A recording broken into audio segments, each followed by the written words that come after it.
ನಮಸ್ಕಾರ ವೀಕ್ಷಕರೇ, ಪಿಟಿವಿ ನ್ಯೂಸ್ ಕನ್ನಡಕ್ಕೆ ಸ್ವಾಗತ.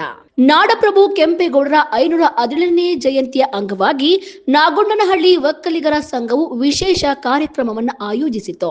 ಕಾರ್ಯಕ್ರಮದಲ್ಲಿ ಕೆಂಪೇಗೌಡರ ಭಾವಚಿತ್ರಕ್ಕೆ ಪುಷ್ಪಾರ್ಚನೆ ಮಾಡಿ ಗೌರವ ನಮನ ಸಲ್ಲಿಸಲಾಯಿತು.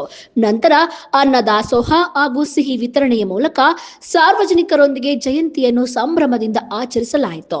ಇನ್ನು ಈ ಸಂದರ್ಭದಲ್ಲಿ ಸಂಘದ ಮುಖಂಡರಾದ ಸಿದ್ದಣ್ಣ, ಮಧುಗೌಡ, ಎನ್.ಟಿ. ಕೃಷ್ಣಪ್ಪ, ಕೃಷ್ಣಮೂರ್ತಿ ಕೇಬಲ್, ಹಿರಿಯಪ್ಪ, ವಿಶ್ವನಾಥ್, ಜಗದೀಶ್, ಶ್ರೀನಾಥ್, ಅನಿಲ್, ಮಂಜು, ಮಲ್ಲೇಶ್, ದೀಪಕ್ ಗೌಡ ಸೇರಿದಂತೆ ಹಲವರು ಉಪಸ್ಥಿತರಿದ್ದರು. ಕೆಂಪೇಗೌಡರ ಆದರ್ಶಗಳನ್ನು ಮುಂದಿನ ಪೀಳಿಗೆಗೆ ತಲುಪಿಸುವ ಸಂಕಲ್ಪ ವ್ಯಕ್ತಪಡಿಸಿದರು. ಸಮಸ್ತ ನಾಗರಿಕ ಬಂಧುಗಳಿಗೆ ಕೆಂಪೇಗೌಡ ಜಯಂತಿಯ ಶುಭಾಶಯಗಳು.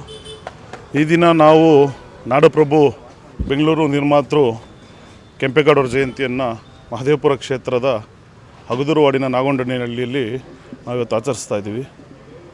ಏನು ಕೆಂಪೇಗೌಡರು 1510ರಲ್ಲಿ ಕೆಂಪನಂಜೇಗೌಡರು ಮತ್ತು ಲಿಂಗಮಾಂಬೆ ದಂಪತಿಗಳಿಗೆ ಯಲಹಂಕದಲ್ಲಿ ಜನಿಸ್ಬಿಟ್ಟು ತದನಂತರ ಅವರು ಒಂದು ಊರು ಕಟ್ಟಬೇಕು ಅಂತೇಳಿ ಬೆಂಗಳೂರನ್ನ ಕಟ್ಟೋದಕ್ಕೆ ಬೆಂಗಳೂರಿಗೆ ಬಂದಾಗ ಬೆಂಗಳೂರು ಸುತ್ತಮುತ್ತಲೂ ಇರುವಂಥ ಜಾಗಗಳನ್ನೆಲ್ಲ ನೋಡಿ ಜನರಿಗೆ ಯೂಸ್ ಆಗಲಿ ಅಂತೇಳಿ ನೀರಿನ ಅವಶ್ಯಕತೆ ಇರಬೇಕು, ನೀರಿನ ಅಭಾವ ಆಗಬಾರ್ದು ಅಂತ ಅಂದ್ಬಿಟ್ಟು ಕೆಲವೊಂದು ಕೆರೆಗಳನ್ನು ನಿರ್ಮಾಣ ಮಾಡ್ತಾರೆ. ಅದರಲ್ಲಿ ಕೆಂಪಬದಿ ಕೆರೆ ಆಗಿರ್ಬೋದು, ಹಲಸೂರು ಕೆರೆ ಆಗಿರ್ಬೋದು, ರಾಮಬದಿ ಕೆರೆ ಆಗಿರ್ಬೋದು, ಕೆರೆಗಳನ್ನು ನಿರ್ಮಾಣ ಮಾಡಿ ಆಮೇಲೆ ವ್ಯಾಪಾರಿಗಳಿಗೋಸ್ಕರ ಪೇಟೆಗಳನ್ನ ಸಹ ನಿರ್ಮಾಣ ಮಾಡ್ತಾರೆ. ಬಳೆಪೇಟೆ, ಕುರುಬರಪೇಟೆ, ಅಕ್ಕಿಪೇಟೆ ಆ ಥರ ಮಾಡಿ ಇವತ್ತು ಆ ಒಂದು ಬೆಂಗಳೂರು ಇವತ್ತು ಬೃಹತ್ತಾಕಾರವಾಗಿ ಬೆಳೆದಿದೆ. ಆ ಬೃಹತ್ತಾಕಾರವಾದ ಬೆಂಗಳೂರಲ್ಲಿ ಇಂದು ನಾವು ಕೆಂಪೇಗೌಡ ಜಯಂತಿಯನ್ನು ಇಲ್ಲಿ ನಾವು ಮಾಡ್ತಾಯಿದ್ದೀವಿ. ಕೆಂಪೇಗೌಡ ಜಯಂತಿ ಇವತ್ತು ಮುಂಜಾನೆ ಅನ್ನದಾನ ಕಾರ್ಯಕ್ರಮವನ್ನು ಮಾಡಿ ಇವತ್ತು ಸಂಜೆ ನಮ್ಮ ಕೆಂಪೇಗೌಡ ಯುವಕರ ಸಂಘದ ವತಿಯಿಂದ ಯುವಕರು ಎಲ್ಲರೂ ಸೇರಿ ಕೆಂಪೇಗೌಡರ ಮೆರವಣಿಗೆ ಸಹ ಮಾಡ್ತಾಯಿದ್ದೀವಿ. ನಮ್ಮ ಎಲ್ಲ ಸಮಸ್ತ ಬಂಧುಗಳಿಗೂ ಕೆಂಪೇಗೌಡ ಜಯಂತಿಯನ್ನು ಈ ಮುಖಾಂತರ ತಿಳಿಸಲು ನಾನು ಇಷ್ಟಪಡ್ತೇನೆ. ಕೆಂಪೇಗೌಡ ಜಯಂತ್ಯೋತ್ಸವವನ್ನು ನಮ್ಮ ಮಹದೇವಪುರ ಕ್ಷೇತ್ರದ ನಾಗೊಂಡಹಳ್ಳಿ ಗ್ರಾಮದಲ್ಲಿ ಭಾಳ ಅದ್ಧೂರಿಯಾಗಿ ಆಚರಿಸ್ತಾ ಇದ್ದೀವಿ.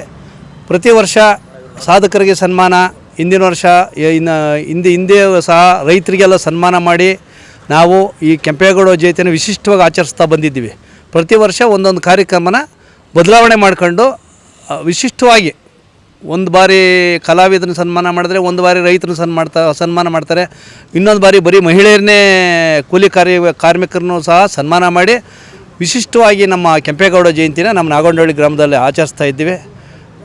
ಕೆಂಪೇಗೌಡರು ಒಂದೇ ಜಾತಿಗೆ ಸೀಮಿತ ಅಲ್ಲ, ಎಲ್ಲ ಥರದ ಜಾತಿ ಜನಕ್ಕೂ ಎಲ್ಲರಿಗೂ ಅನುಕೂಲ ಆಗೋ ಥರ, ವ್ಯಾಪಾರ ಆಗೋ ಥರ ಮಾಡಿ ಇವತ್ತು ಈ ಬೆಂಗಳೂರನ್ನ ಇಷ್ಟೊಂದು ಬೃಹತ್ತಾಕಾರವಾಗಿ ಬೆಳೆಸಿದ್ದಾರೆ.